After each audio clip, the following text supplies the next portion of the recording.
Honda is shaking up its Civic Type R lineup with a fresh take called the Racing Black Package, revealed at the Tokyo Auto Salon 2025. This new package ditches the iconic red seats, a signature of the Civic Type R's racing heritage, and replaces them with sleek black seats upholstered in luxurious ultra suede. This change is not just about aesthetics.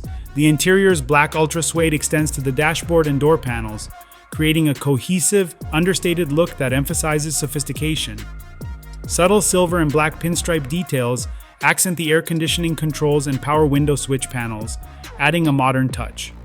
Beyond style, the darker interior reduces light reflection, offering a more focused driving experience.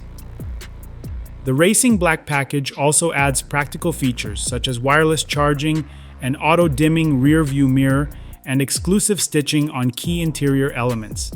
These updates aim to enhance comfort and functionality for drivers who seek more than just performance.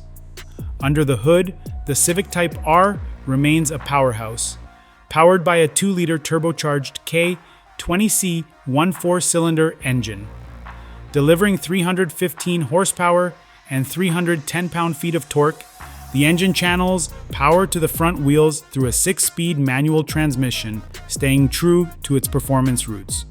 Available in Japan starting January 23rd, the Racing Black Package is priced at 5,998,300 yen, approximately 40,000 United States dollars.